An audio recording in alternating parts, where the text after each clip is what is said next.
Bueno, yo estoy aquí cortesía de la presidencia de la Asociación Mexicana de Miembros de Escuelas y Facultades de Nutrición, gracias también a la cortesía de la doctora Berenice, con un tema que he traído de la visión de un bioquímico sobre las estrategias quirúrgicas del tratamiento de la obesidad.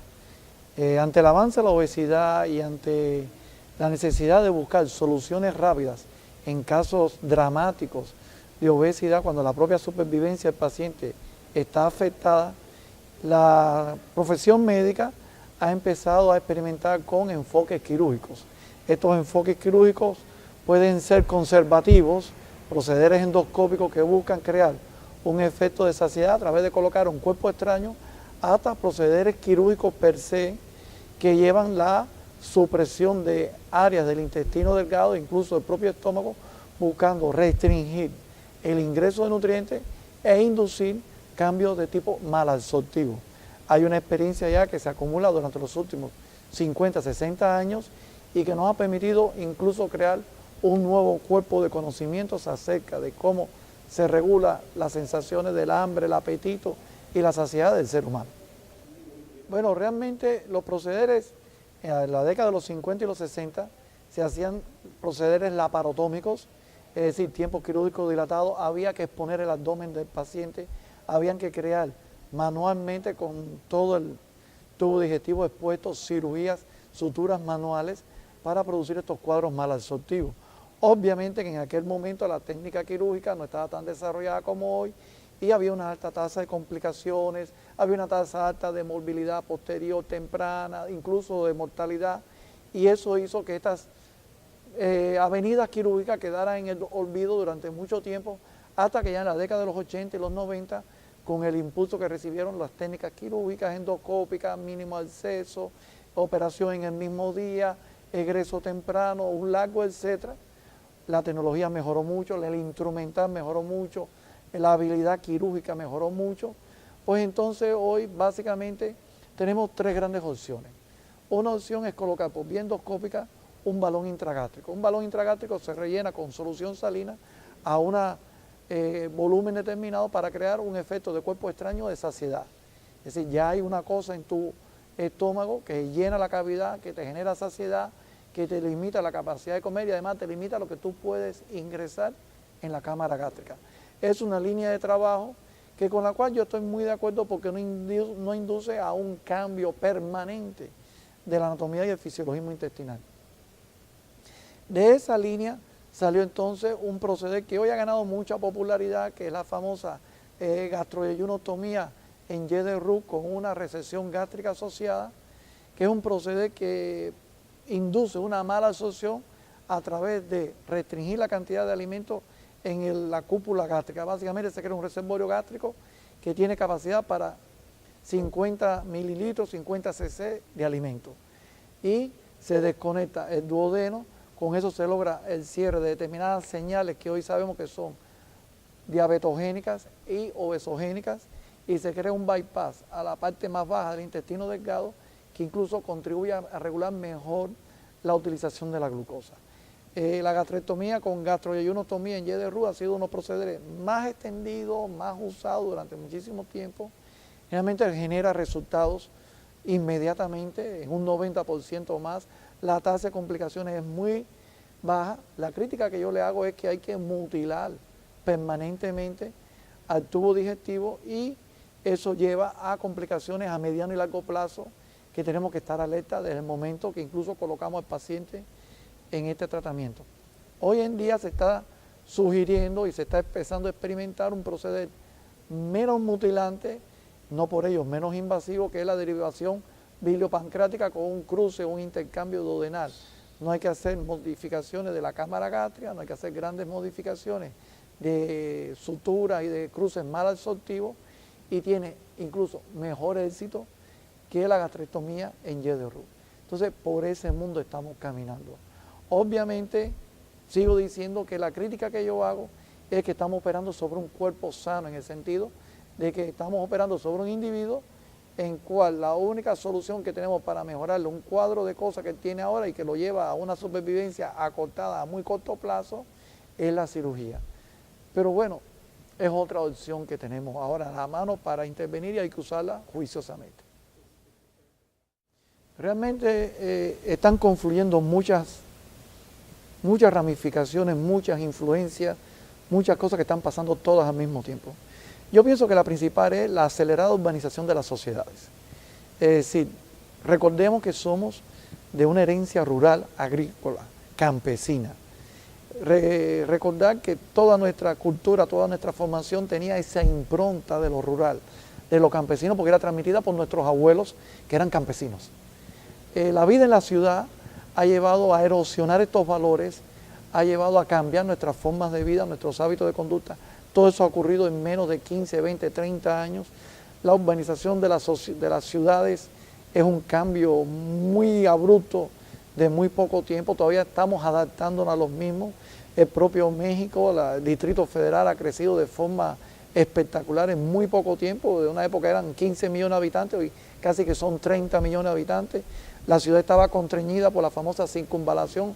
Hoy la ciudad ha desbordado la circunvalación. Quien dice Ciudad México también habla de Monterrey, habla de otras grandes ciudades en México que siguen llevando este ritmo acelerado de urbanización, igual en el tercer mundo. Entonces ya la vida en sociedad urbana, la urbanización de las sociedades, la iluminación artificial, la disponibilidad del alimento a todas horas y a todos costos, las mejoras salariales. Critiquemos muchas cosas, pero hoy las personas tienen mucho más dinero para gastar comida que hace muchos años atrás. La dependencia de los estilos de alimentación y de cocción de la comida que se hace fuera del hogar, la desatención de los chicos, la percepción de que los chicos se crían solos y que ellos solo deben tomar decisiones y que nosotros estamos muy ocupados en otros asuntos, la disrupción de los hábitos familiares, la disrupción de la familia, la mujer como integrante del ejército laboral, todo eso está confluyendo en todo este cuadro que su expresión es la obesidad. Todo el tema de la obesidad nos ha explotado en la cara, como decimos, como diría yo, en los últimos 15, 20 años, coincidiendo con esta urbanización tan desmesurada. Entonces no sabemos cómo reaccionar. No sabemos cómo reaccionar porque ahora mismo, bueno, Estados Unidos, todo el mundo es mencionado como el primer país en obesidad y en sobrepeso. México le sigue los pasos. México tiene unas estadísticas realmente preocupantes en el tema de la obesidad infantil. Cuba no se queda atrás, América Latina tampoco. También sobre esto hay un trasfondo genético. Hay un trasfondo genético porque estamos bombardeando nuestro cuerpo con una carga desmesurada de nutrientes que nuestro genoma no estuvo diseñado para asumir. Y todo eso está teniendo un costo. Entonces, son todas esas influencias, son todas esas cuestiones que ahora básicamente estamos entendiendo que es un fenómeno polisémico, multifacético, sujeto a múltiples interpretaciones, desde una cuestión genética hasta una cuestión supraestructural, formación de estilos de vida, opciones. Hay también aquellas cuestiones de como una reparación, porque durante muchos años yo me privé de consumir ciertos alimentos que están asociados al placer, al hedonismo y también al estatus social, porque comer tal alimento me implica que estoy en un estatus social y comer otro alimento significa que no he podido salir de este entorno social. Entonces todas esas cuestiones se ha convertido incluso en un acto de reafirmación identitaria. Bueno, yo puedo comer esto, yo sé que me engorda, pero yo lo como porque tengo dinero para gastármela y para comerlo y para demostrarle a todo el mundo que he sido exitoso al poder comer esto. Y yo me distingo de ustedes porque ustedes no pueden acceder a mi nivel de vida, porque ustedes no tienen dinero, y yo me distingo de ustedes porque yo como lo que ustedes quisieran comer, y yo quiero emular a aquel que come lo que come porque yo quiero. Entonces también eso está influyendo en todas estas cuestiones. Es decir, que es un poco de todo y mucho de muchas cosas al mismo tiempo. Entonces, por ahí empezarían, como se dice en Cuba, los tiros empezarían por ahí. En Cuba hay que decir varias cuestiones para poder entender muchas cosas. Primero, en Cuba tenemos una crisis con la producción de alimentos. Es decir, hay exhortaciones todavía en el momento actual del gobierno cubano de que hay que aumentar la producción de alimentos. Hoy Cuba solo puede producir el 20% de la comida que se consume en el país en un año. El 80% restante hay que comprarla fuera de Cuba. La cartera que se dedica a la importación de alimentos por definición es limitada porque no tenemos ese recurso. Y tenemos que salir a buscar alimentos, por ejemplo, a los propios Estados Unidos, a México, a la Argentina, a España, a Canadá, a Nueva Zelanda, es decir, incluso a mercados distantes para poder garantizar una mínima de ingreso o de disponibilidad macroeconómica para la población cubana. Eso por un lado. Por el otro costado, durante mucho tiempo, yo pienso que hubo un momento en que había mucha más aquiescencia, mucha más permeabilidad de la sociedad a los consejos de promoción de salud. Había un grupo de promotores de salud, de educación, de educadores de salud, había médicos, habían personal especializado que elaboraban campañas de bien público, que la población era permeable a ellos y por lo tanto, pues, durante mucho tiempo también, por propia definición de muchas cosas, una economía centralizada, muchas tensiones internas y externas, tampoco no había comida para tirar. Es decir, había una disponibilidad de alimentos que garantizaba un mínimo de comida y por lo tanto la obesidad no era un fenómeno grave hasta la década de los 80. En la década de los 80 empezó a cambiar esto. Empezó a cambiar esto porque es la época, vamos a decir, dorada de Cuba. Bajo el sistema socialista se disfrutaron de excelentes relaciones con la Unión Soviética y con el mercado económico comunista de centro y el este de Europa. Cuba disfrutaba de posición económica ventajosa, de créditos, tenía asegurado el suministro de alimentos, tenía asegurado el suministro de combustible y por lo tanto creamos una especie de burbuja, hay que llamarlo así, en el cual de pronto las personas tuvieron más dinero para gastar en comida, se abrieron mercados alternativos y la gente empezó a consumir aquello que durante muchos años no habían podido consumir por carestía, por precariedad, por presupuesto o porque simplemente no había. Entonces ya ahí empezó de pronto a enrarecerse la atmósfera. De hecho, ya para la década de los 80 se empezaban a hacer estudios y se decía que en ese momento la obesidad estaba alcanzando entre el 6 y el 8% de la población cubana. Uno dice, no, pero eso es una cifra irrisoria. En aquella época ya era alarmante, porque ocurrió en muy poco tiempo. En medio de esto, todo el mundo lo sabe, vino la desaparición del bloque soviético, la desaparición de la Unión Soviética, el cese de estas relaciones. Hay que decir, porque hay que decirlo, porque la historia es así, de que hubo una hostilidad incrementada por parte de los Estados Unidos para lograr el golpe final, eso es cierto.